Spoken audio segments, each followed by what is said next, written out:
Hello, welcome to the second in a series of videos on the 1,000-petaled lotus, on how in Vedic astrology, in a particular lineage of Vedic astrology, there is this vision of a 1,000-petaled lotus. It's an idea related to energy systems within the body known as the chakras, or chakras as some people would pronounce it, and that one of these 7 chakras has 1,000 petals. And that idea is extremely similar to how they were looking at the astrology chart. And that there is a division of the sky into 3,600 pieces. There's your 1,000-petaled lotus, more specifically 3,600.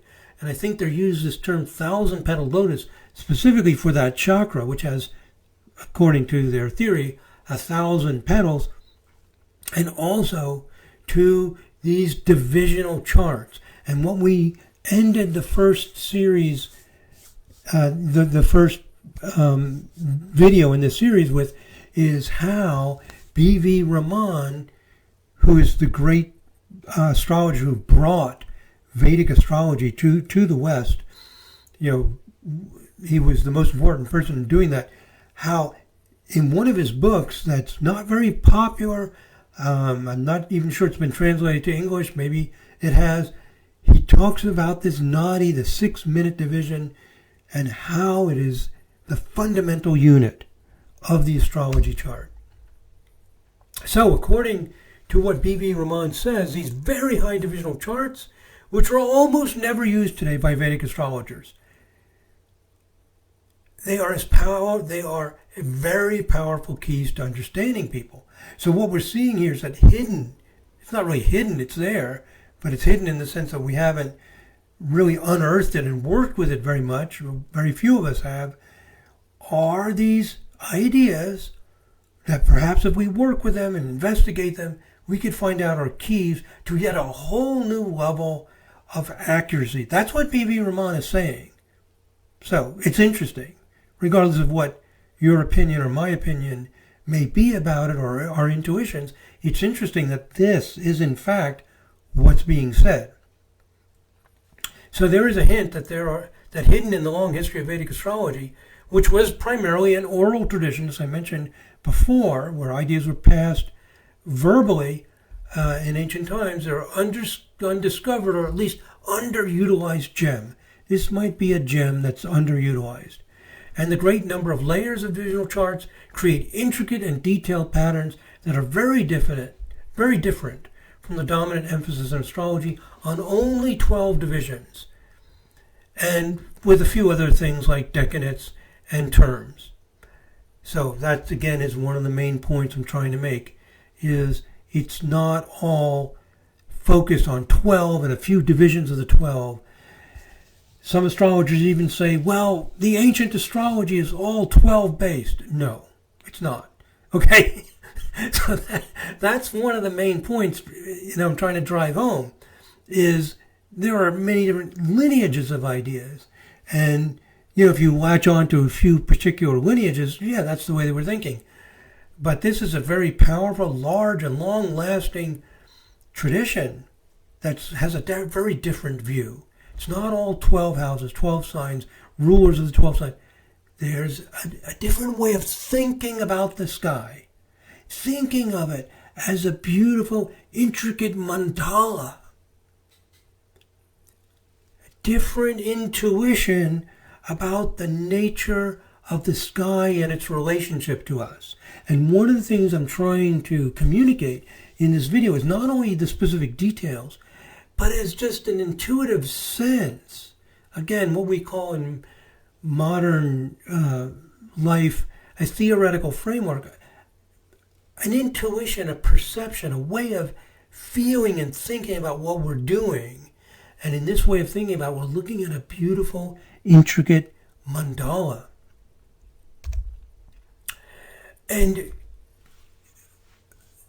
there is a lot of artwork.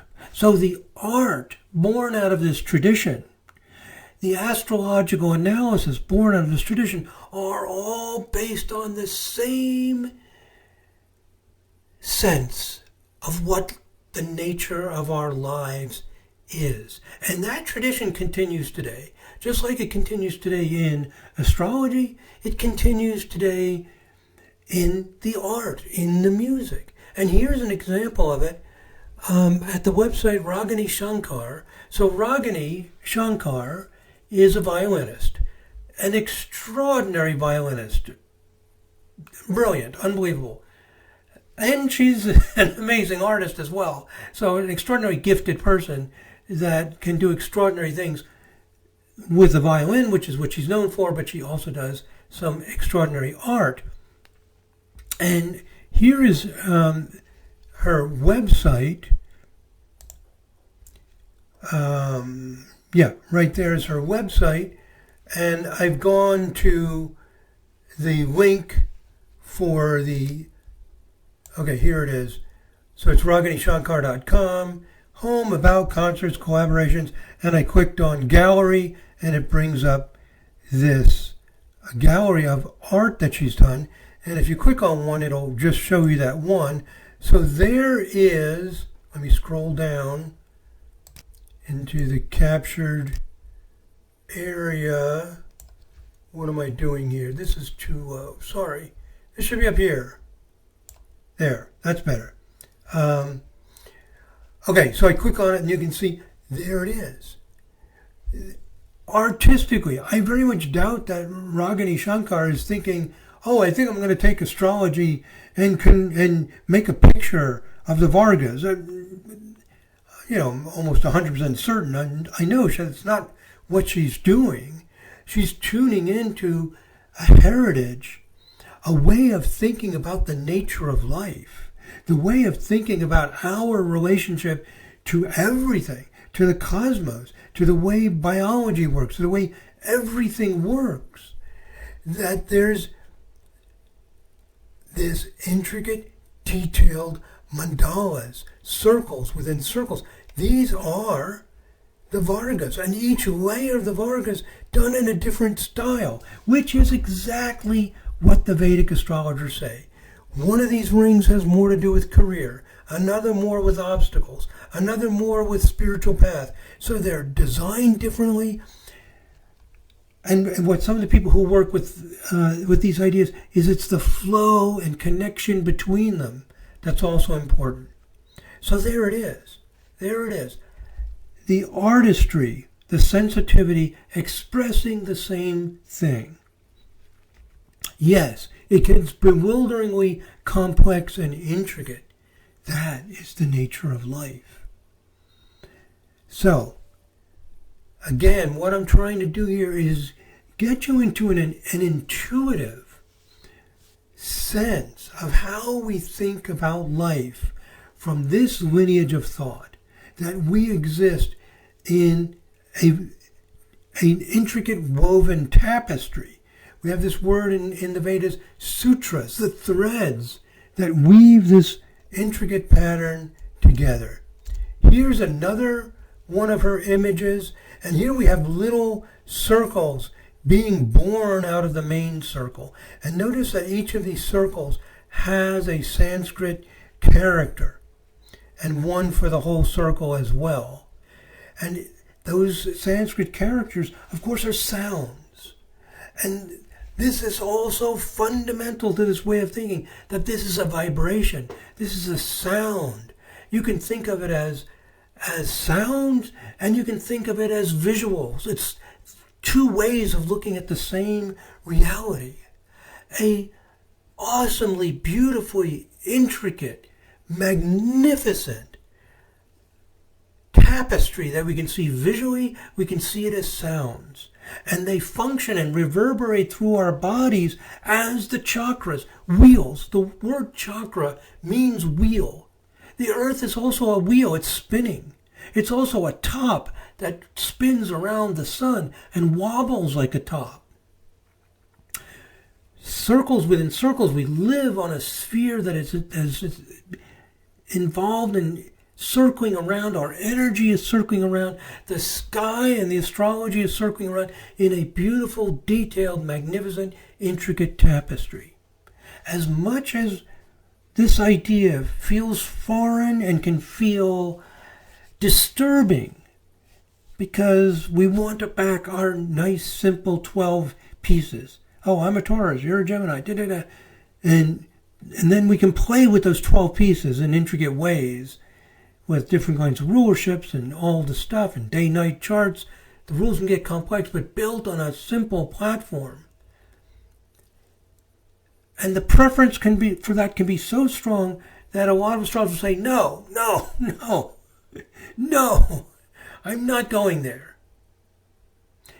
But what I would say is this is what you're missing by not going there. That life is in fact as intricate, beautiful, elegant, and incredibly awesome as any artwork, any music, any nature that you've seen that is so glorious is all coming out of the energetic fields and processes that form that is even more glorious. And so this art, the music that Ragini makes, the astrology that we do, are all perceptions into this wondrous reality we live in. And we're better off diving into it and accepting it and realizing how small we are and how little by little we can understand it more. But right now we can't understand it at all. And these ancient astrologers had the humility to say, I don't know what your ascendant is. I don't know what 6-minute section of the sky. But therein lies your destiny.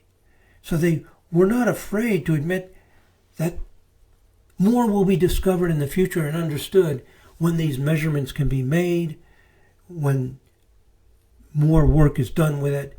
But they've come to that conclusion. The wisdom, the humility, the insight, the sensitivity is phenomenal. And I think we've lost some of that refined sensitivity over time. And just to see another image, here's where we have, it's like organic life, the petals being born out of. So within these layers are born other layers and life itself. Very fractal. Fractal's a new word in the last few decades. But they had this sense of a fractal reality all the way back. And the artists and musicians and people today still have that attunement that we see here. And here we see a beautiful flowery growth. So the intuition that coming out of this circle are other forms, spreading and revolving and like ocean waves and curling life forms, growing out of this beautiful mandala. And so this is like the birth and spread of life. That's, everybody can see what they want to see in it. I'm not saying that the artist Ragini saw that or thought that consciously, but I think she or anybody else would be certainly comfortable with that way of thinking of it. Many ways to think about it. So there you are, with this artistic representation of the same thing we can see astrologically. I think it helps convey what's going on here. What's going on with these ancient Vargas? It's not just some nerdy person spinning out of control with a bunch of numbers. It's this, the intricacy. And my understanding is that the artists who do this, like Ragini, I believe she actually drew out this whole entire thing. How many months, or I can't imagine all of this detail. But taking the time to do that, I mean, how does she find time to be such an extraordinary violinist and still do this as well? I don't know, but the patience of retracing the intricacy. It's a way of thinking, it's a way of life, it's a way of attuning to the nature of things. That life is intricately beautiful. Okay, so let's move on. back to our PowerPoint. So I mentioned this, the connection of Sanskrit letter and sound. These are cosmic mandalas that speak to our hearts and our inner wisdom. The images capture the magic and mystery of a kind of cosmic understanding that is rarely fully appreciated by astrologers today. And in vibrational astrology, we also view the astrology chart with the same sense of awe for the beauty and intricacy of the energetic systems that are a foundation for the manifest world. Let me say that again. A sense of awe for the beauty and intricacy of the energetic systems that are a foundation for the manifest world. The feeling is that these mandalas, the chakras within our energy field, they're guiding and directing and then manifesting within the physical. Okay. So now we're ready for the second part of the 3-part series. And let's see, I'm 16 minutes into this. So let's stop here.